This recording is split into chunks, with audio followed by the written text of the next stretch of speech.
जियान को सजा देने के लिए गैजेट। Robot camera. और ये है उसका एंटेना। देखो। अरे वो वहाँ पर है। ठीक है। हे, वहाँ पर कौन छुपा है बताओ। अरे नहीं। चलो मेरे घर चलते हैं।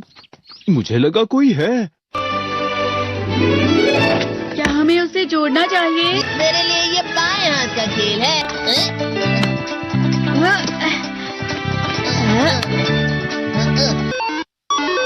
हाँ, ये चल रहा है। याहू, आखिर ये शुरू हो गया।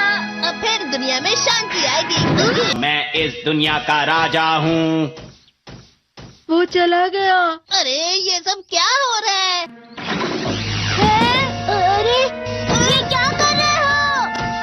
वापस करो। वो गायब हो गया। हाँ, और हमने उसे सही से जोड़ा था। वो हमारी बात ही नहीं सुन रहा है। जरा सोच कर देखो, जियान आउट ऑफ कंट्रोल हो जाएगा। मैं हूँ जियान। हमें कैसे भी उस रोबोट जियान पर ये कंट्रोल डिवाइस लगाना ही होगा दोस्तों। ये तो रोबोट जियान आ गया। भागो। मेरे शहर में आकर तुम मेरे ही लोगों के साथ जिद करोगे और तुम्हें लगा मैं शांत रहूंगा। वो यहाँ क्यों आया है? मैंने उसे यहाँ फोन करके बुला लिया है। मुझे लगा रोबोट जियान के लिए असली जियान लगेगा।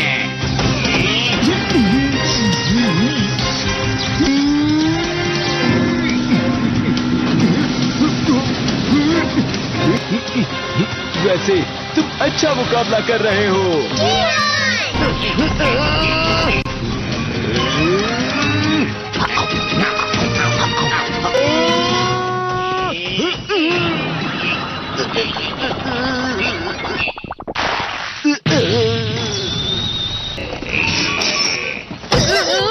तो हम पकड़े गए। वो यहीं पर आ रहा है। Miniature plane. जल्दी तुम दोनों इसमें बैठ जाओ। तुम दोनों जितना हो सके रोबोट जियान का ध्यान रखो। ठीक है। तुम जल्दी करो डोरेमोन। अरे नहीं। जियान, मैं हूँ बड़ा सा। अरे नहीं।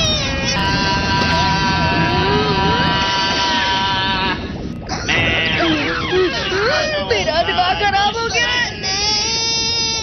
अब मैं तुम्हें असली गाने की आवाज सुनाता हूँ।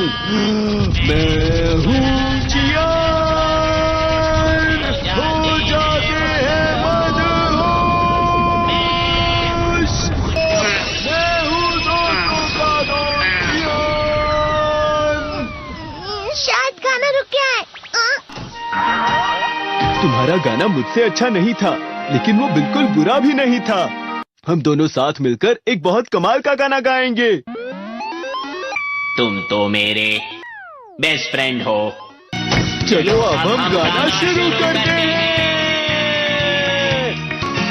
पता नहीं अब इस पृथ्वी का आगे जाकर और क्या होने वाला है।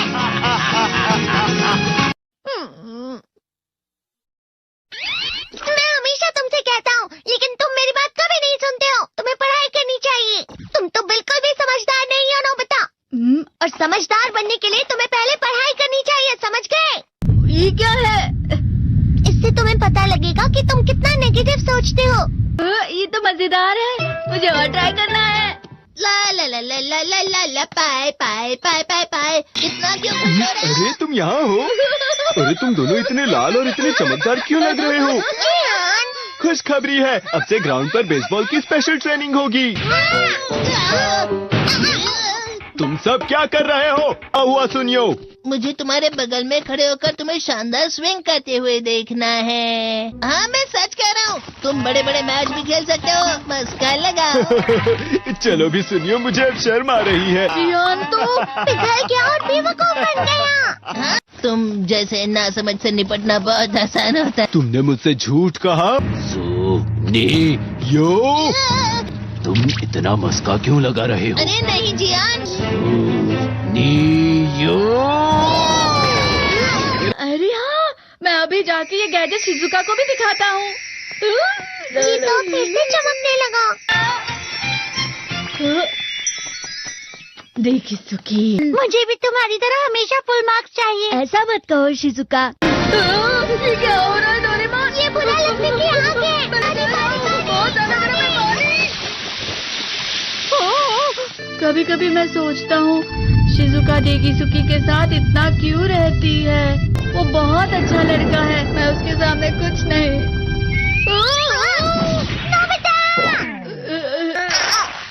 बस थोड़ा सा। चलो वापस घर चलते हैं। और जिस तरह से मैं चल रहा हूँ उसे कहते हैं कांटों भरा रास्ता। नोबिता, थोड़ी सी शांत हो जाओ प्लीज। तुम्हें अच्छी चीजों के बारे में सोचना होगा। तुम कभी भी मेरी बात नहीं समझते। चले जाओ डोरेमोन। पर नोबिता, कोई भी मुझे नहीं समझता। रुक जाओ, तुम वाकई बहुत दुखी होने वाले हो। नोबिता रुक जाओ। ये क्या कर रहे हो डोरेमोन? सर आप? ये तो नोबिता की आवाज है। तुम्हें मिले हैं 65 मार्क्स।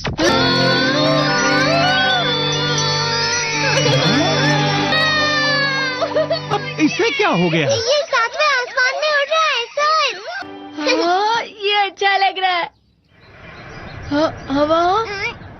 शायद कोई तो पास आ रहा है। शायद उसके बहुत बड़े बड़े कदम है। वो क्या है? ये तो स्प्रिंग के कदम है। आज की पार्टी की सारी डेकोरेशंस हो गई हैं। वाह, ये तो कैंडी हाउस है ना? मुझे भी बिल्कुल इसी तरह का घर चाहिए। House of candy construction machine. पहले हमें अलग अलग चीजें डालनी होंगी। और बटर। और शक्कर। और फिर डालेंगे वनीला एसेंस। और अब स्विच ऑन। हो गया। टेस्टी लग रहा है। चॉकलेट। ये तो सच में चॉकलेट है।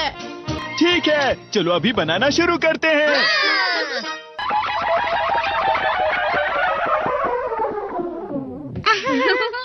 सबसे पहले स्पॉन्ज केक। कुकीज। वेफर्स। छत पे।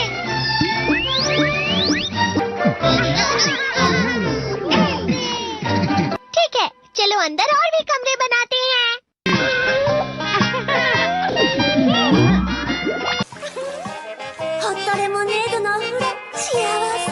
कैंडी।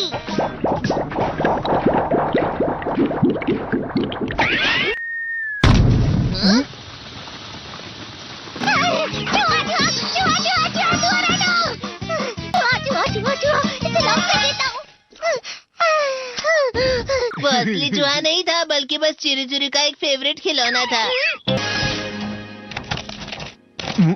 ये खुल नहीं रहा है। हाँ? नोबिता, वो शायद चाबी है। अरे नहीं, दरवाजा ऐसे नहीं खुल रहा है।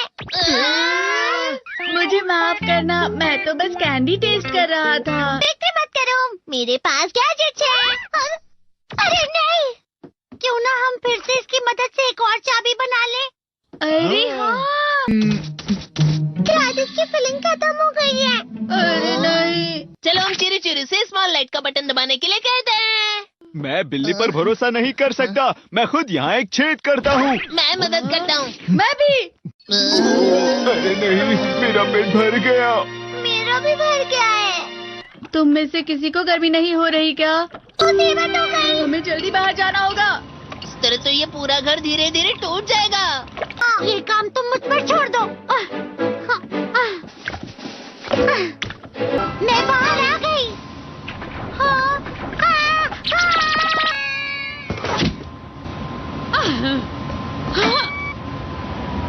मैं इसे फ्रिज के अंदर रख देती हूँ। फ्रिज के अंदर? ये कैंडी हाउस कहाँ चला गया?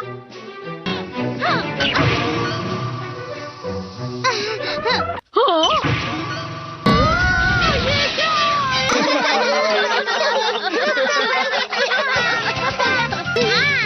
ये लो।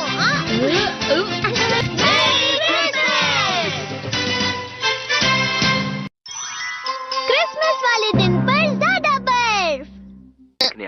ठीक है, अब हो गया। ये ये तो सच में बहुत अच्छा लग रहा है। तुम्हें नहीं लगता अगर कल सब कुछ बर्फ से ढका हुआ हो तो कितना अच्छा लगेगा? अगर बर्फ पड़ी तो चमत्कार होगा। सही कहा तुमने। ठीक है, कल मिलते हैं। ठीक है। मुझे कोई ऐसा गैजेट दो जिससे मैं व्हाइट क्रिसमस के चमत्कार का एहसास कर सकूं। अगर इतना कह ही रहे हो तो वेदर बॉक्स। अरे नहीं, ये तो खराब हो गया। पर मैं कुछ नहीं कर सकता नोबिता। ठीक है, अब मुझे ही कुछ करना होगा। ठीक हो जा, ठीक हो जा, ठीक हो जा। हाँ? कितनी सारी बर्फ जमा हुई है। अरे वाह। हेलो, मेरी दी गई बर्फ से तुम लोग बहुत खुश नजर आ रहे हो। तो चलो हम सब नोबिता की बर्फ उसे वापस करते हैं। ये लो, ये लो, ये लो, ये लो। अब तुम अपनी बर्फ वापस घर ले जाओ। नोबिता, मैं आ गई। क्रिसमस के दिन में सच में असली चमत्कार हो गया। हो जाओ। ये तो बिल्कुल अच्छा नहीं हुआ डोरेमोन। पर चलो बर्फ में खेलते हैं। ये भी ये गलत है। बर्फ रुक जाओ। रुको रुको रुको, रुक जाओ, रुक जाओ। ये तो बढ़ती जा रही है। डोरेमोन, लगता है ज्यादा बर्फ गिरने की वजह से सब घर चले गए। बर्फ की वजह से बाइक स्टार्ट नहीं हो रही थी। माफ कीजिएगा, ये सारी मेरी गलती है। बर्फ की वजह से ट्रेन्स बंद हो गई हैं, तो शायद आज तुम्हारे डैड घर नहीं आएंगे। हे नोबिता, अच्छा काम कर रहे हो। इसे क्या हुआ है? पता नहीं। आज की पार्टी में देर मत करना। हाँ? आखिर मुझे तुम्हारी विश जो पूरी करनी थी। मैंने तुमसे बर्फ मांगी थी, तो इसकी जिम्मेदारी मेरी भी हुई ना। हम अपनी पूरी कोशिश करेंगे। हाँ?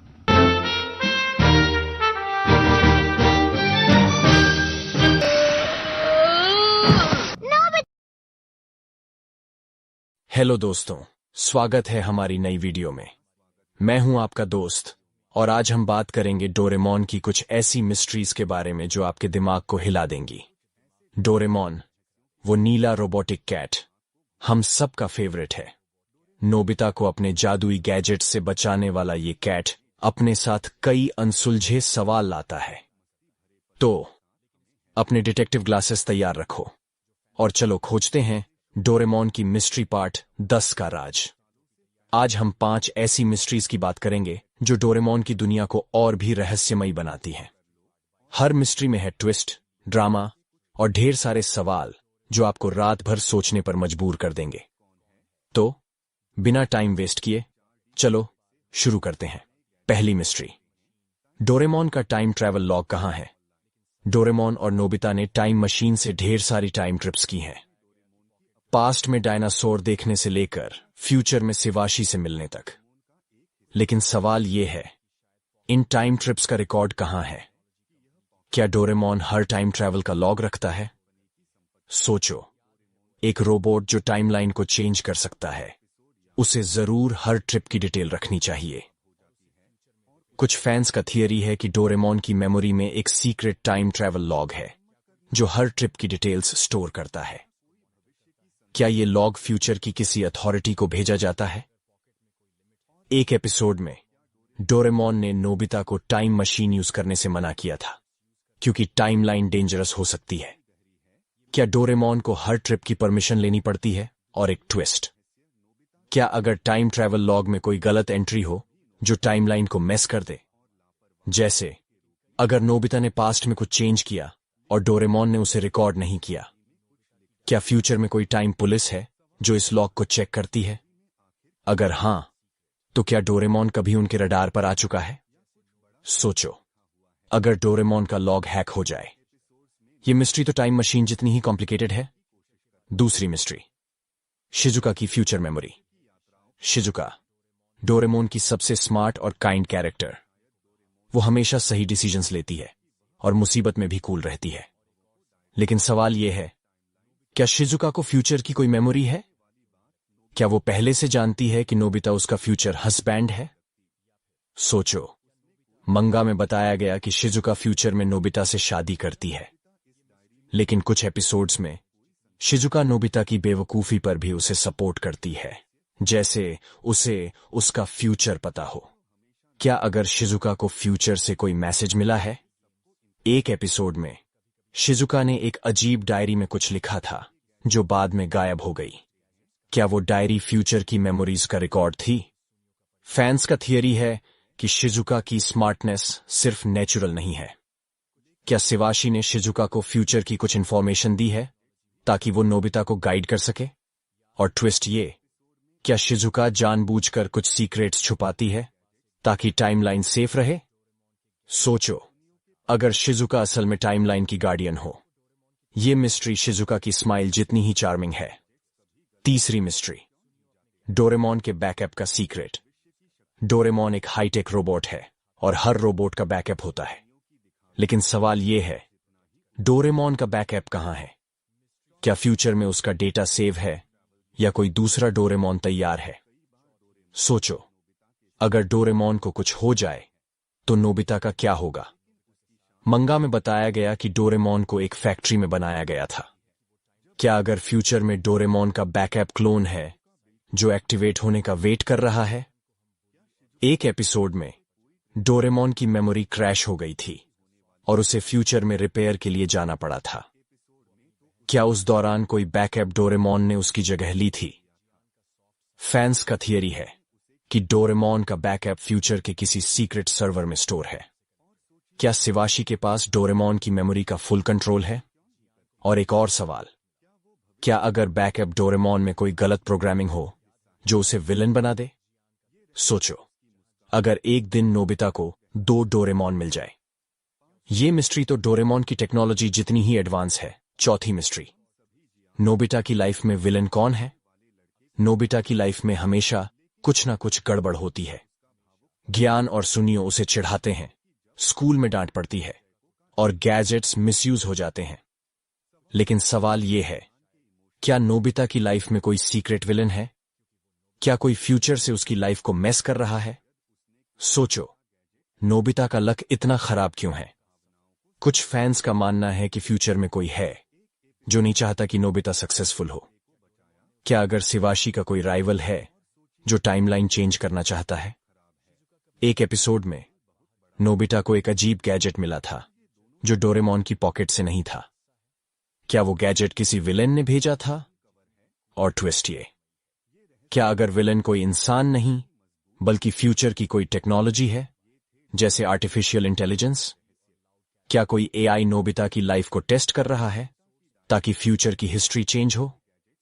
सोचो, अगर डोरेमोन और नोबिता को एक दिन इस विलेन से लड़ना पड़े। ये मिस्ट्री नोबिता की मुसीबतों जितनी ही डीप है। पांचवीं मिस्ट्री, डोरेमोन की पॉकेट का बैकडोर। डोरेमोन की 4D पॉकेट हर बार नया गैजेट देती है, लेकिन सवाल यह है, क्या पॉकेट में कोई बैकडोर है? क्या कोई और इस पॉकेट को एक्सेस कर सकता है? सोचो, एक पॉकेट जो टाइम और स्पेस को डिफाई करती है। कुछ फैंस का थियरी है कि पॉकेट में एक हिडन बैकडोर है जो फ्यूचर की किसी अथॉरिटी को एक्सेस देता है। क्या अगर शिवाशी या कोई और पॉकेट में गैजेट्स डाल सकता है? एक एपिसोड में डोरेमोन को एक गैजेट मिला जो उसने पहले कभी नहीं देखा था।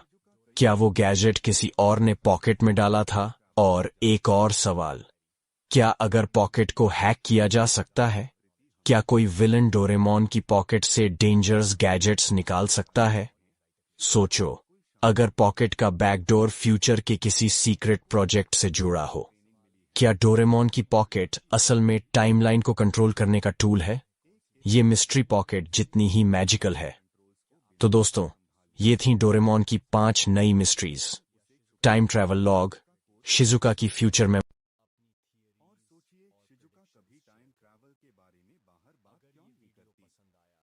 क्या वो भविष्य की टाइमलाइन को बचाने वाले किसी मिशन का हिस्सा है?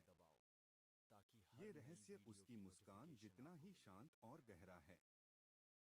5वां रहस्य, जियान का छुपा हुआ नरम दिल।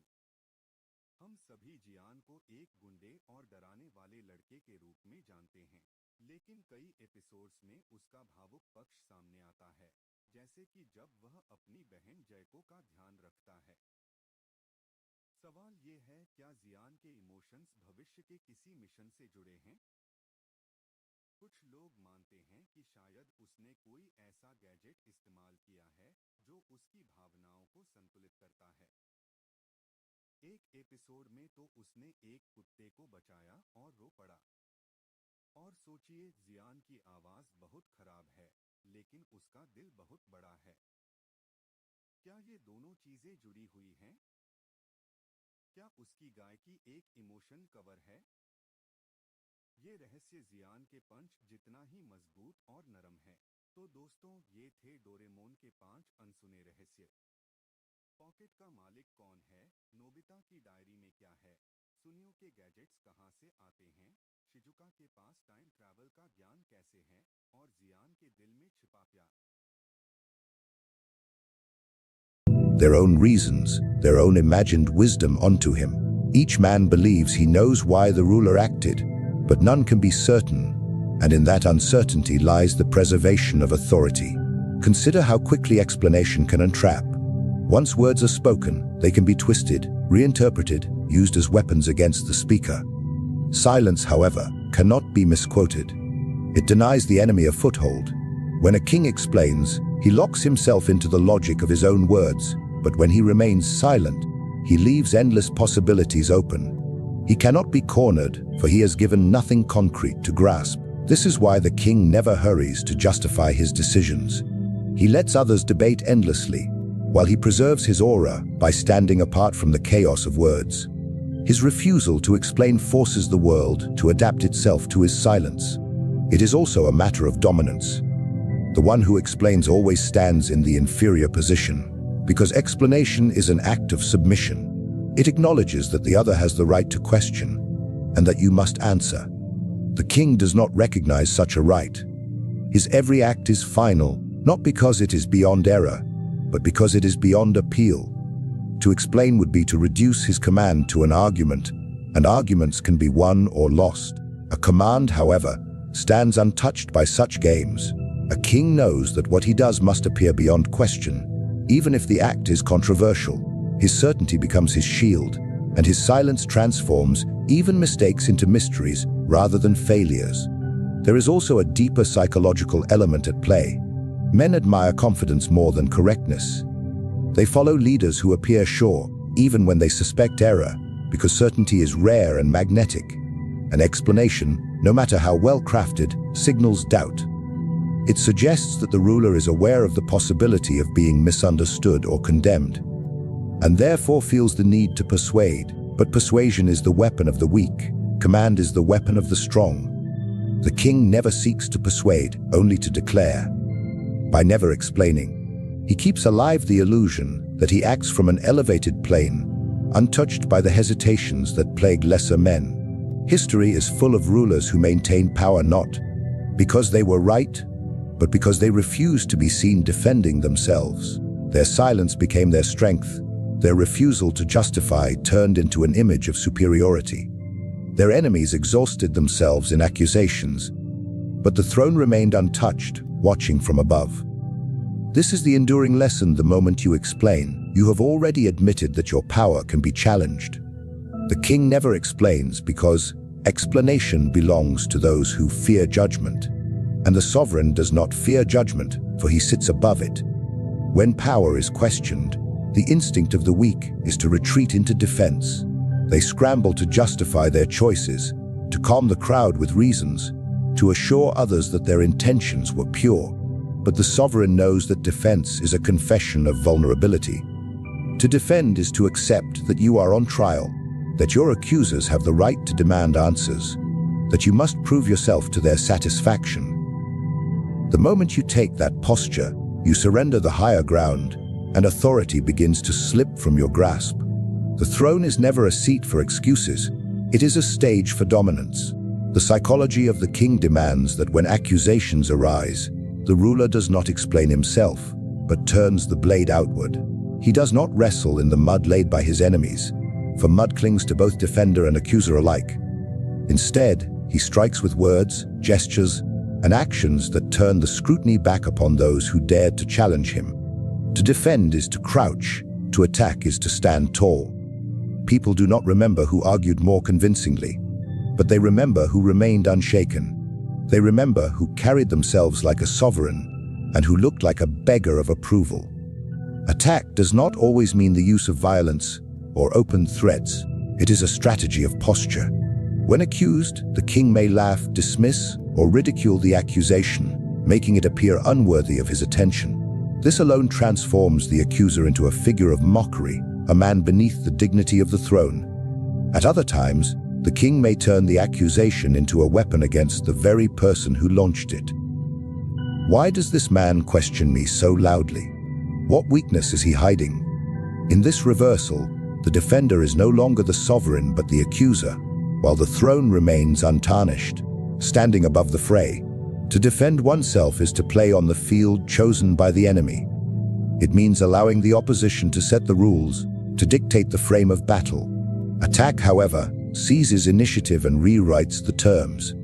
The king knows that he must never fight on another man's stage. By refusing defense and launching offense, he forces others into the position of justifying themselves. Once they are on the back foot, the spectacle shifts. The sovereign appears powerful not because of evidence, but because he refuses to allow anyone else to dictate the tempo of events. The crowd, too, plays a decisive role in this dynamic. People are not jurors carefully weighing truth. They are spectators drawn to strength. They follow the one who looks victorious, not the one who argues most reasonably. A king who defends may win the logic of the debate, but he loses the aura of command. A king who attacks may ignore logic altogether, but the sheer force of his posture convinces the crowd that he cannot be broken. Human beings are not persuaded by facts. They are persuaded by displays of dominance. Consider the battlefield as a metaphor. A general who positions his army to defend at every front invites endless sieges. He may survive, but he cannot inspire. The general who charges forward, even at risk, captures the loyalty of his soldiers and the fear of his enemies. So it is with power in speech and gesture. Defense is passive, attack is active. Defense is reactive, attack is creative. To always defend is to carry the burden of others' accusations, while to attack is to burden others with your own will. The sovereign never carries burdens. He lays them upon others. There is also a deeper element of psychology in the refusal to defend. When a ruler defends, he signals to all that there is indeed something worth defending, that the accusation has struck a nerve. Attack, by contrast, communicates supreme confidence, as if the accusation were too small to matter. People read this posture more deeply than the content of words. Even if the king's counterattack lacks substance, the mere act of aggression creates the impression of certainty. In the theater of power, certainty matters more than proof. This strategy also creates fear in adversaries. When one attacks instead of defending, enemies learn that any attempt to corner the sovereign will rebound upon them. They know that their accusations will not weaken him, but instead expose them. Such a reputation is worth more than truth itself. It deters opposition before it even begins. Those who might accuse think twice, because they understand they will not be met with explanations, but with exposure. Thus, the king protects himself not by shielding against every attack, but by ensuring that no one dares to strike in the first place. The throne cannot be shared with those who question it. By defending, one shares authority with the accuser, acknowledging him as a rival voice in the court of opinion. By attacking, one silences that voice, either through ridicule, intimidation, or sheer disregard. Attack transforms the ruler into the sole author of the story. He frames reality, and framing reality is the essence of sovereignty. To defend is to live in another man's story. To attack is to write your own. This is why the king never allows himself to become a defendant in the court of public perception. He turns every attempt against him into a weapon for himself. He refuses to kneel under the weight of judgment and instead forces others to bear the weight of his presence. His strength does not lie in proving his innocence, but in projecting that he is untouchable. Men may whisper doubts, but their whispers fade before the roar of his certainty. Defense invites debate, attack ends it. Defense breeds hesitation, attack breeds fear and awe. The psychology of the king rests upon this truth when challenged. Do not explain, do not justify. Strike the throne is not secured by truth, but by the appearance of strength. Men imagine that authority rests on facts, on reason, on the justifications of action. Yet history shows that rulers endure, not because they are right, but because they seem unshakable. Truth is fragile, easily torn apart by argument and evidence, while perception is armor forged from mystery, confidence, and inevitability. Those who seek power understand that men do not follow what is correct. They follow what looks certain. The crowd admires conviction, even when they suspect error, for the human mind is drawn less to truth than to stability. In this way, the psychology of authority is simple. The ruler does not need to be believed for what he is, only for what he appears to be. The king knows that defending himself undermines perception. A defense suggests fear, and fear breaks the illusion of invincibility. If the ruler appears to worry about how he is seen, then the people sense cracks in the foundation of his strength. Perception thrives on calm indifference, on the spectacle of a sovereign who does not tremble under scrutiny. To appear unbothered is to create the impression that nothing can shake the throne. This is why the king must always cultivate a demeanor of inevitability. Even when storms gather around him, he must project stillness, like a rock standing above the tide. Men respect what appears eternal, and eternity is always a matter of perception. Every action, every gesture, every silence carries meaning in the theater of power. When a king chooses not to explain, it is not because he lacks words, but because he understands that words weaken the image. Silence, when worn with authority, becomes more persuasive than speeches. A silent ruler appears as though his truth is beyond language, as though no argument could contain it. People interpret this restraint as strength, and in their minds, strength becomes fact. Perception fills the gaps left by silence, and men create their own explanations, each one tailored to uphold the image of authority. By saying less, the king allows others to say more, and what they say often magnifies his aura. Perception is a stage, and the ruler is always the actor upon it. To appear confident, even in error, is more powerful than to appear hesitant while being correct. Consider how people respond to leaders who falter in speech, who stammer, who visibly seek approval. Their message may be true, but the perception of weakness drowns the truth. Now consider the sovereign who speaks boldly, who dismisses doubt with a gesture, who never pauses to explain himself. His words may be empty, but the audience remembers the force of his tone, the assurance in his posture. They believe not because of substance, but because of certainty. In this way, perception triumphs over truth at every level of power. The king also understands that perception is contagious. When he appears unshaken, his followers mirror his strength. Doubt may linger in their minds, but the sight of the sovereign standing tall convinces them that the throne is secure. This chain reaction spreads outward the court. The advisors, the people all draw their confidence not from facts, but from the image projected by the ruler. Even enemies may begin to doubt their own accusations when they see that the king shows no sign of concern. In this manner, perception becomes reality, because men act upon what they believe they see. To lose control of perception is to invite collapse. A ruler who spends his time defending, explaining, or persuading signals that he is fighting for legitimacy. And once legitimacy is seen as fragile, it quickly shatters. Authority rests not on persuasion, but on the illusion of inevitability. Men follow the one they think cannot be resisted. To explain is to open a crack in this illusion. To admit that persuasion is necessary, that force of image alone is not enough. A king who explains places his crown on trial, and no crown survives long under the weight of constant trials. The manipulation of perception also allows the king to turn weakness into strength. A failure, if explained, looks like defeat. A failure, if carried without apology, can be transformed into a tale of destiny, of endurance, of divine will. The people will often forgive what they cannot explain if the ruler appears unfazed by it. His indifference teaches them to reinterpret the event through the lens of power. If he does not falter, then perhaps it was not a failure at all, but a calculated move beyond their understanding.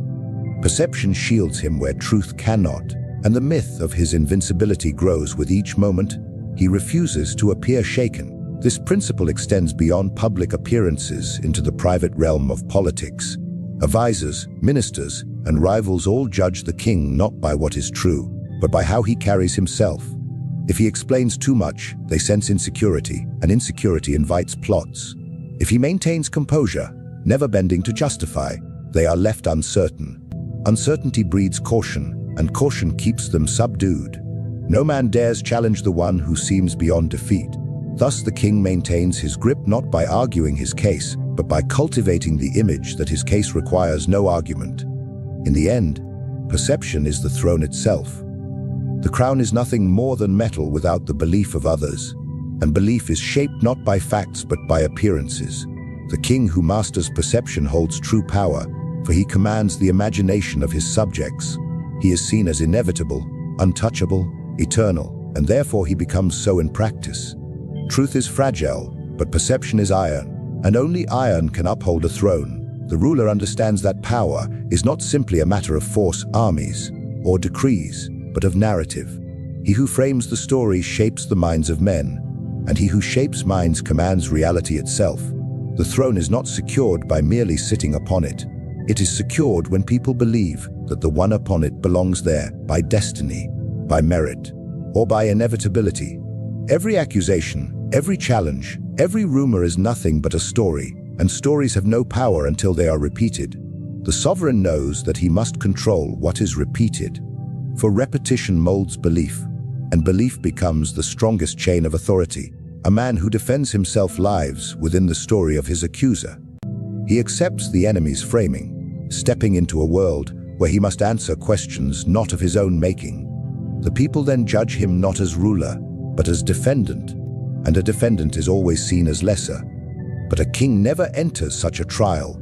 He does not adopt another's frame, for to do so is to surrender authorship of his own destiny. Instead, he creates his own narrative, his own explanation, his own story that overwrites all others. When he declares, the people repeat. When he reframes, the original accusation dissolves. He is not explaining, he is commanding how the event will be remembered. Consider the nature of human memory. Men do not cling to precise facts, they hold on to images, phrases, and impressions. They retell events not as they occurred, but as they were told. This weakness of memory is the throne's greatest weapon. A failure can be retold as sacrifice, an error can be reshaped as strategy, and a betrayal can be painted as loyalty to a higher cause. The king does not defend the details of what happened, he declares what it means. Whoever owns the meaning owns the future, and meaning is created not through truth but through the art of framing. Framing the story requires confidence and speed. When accusations arise, the ruler does not waste time with explanations. He seizes the moment, planting his own narrative before doubt can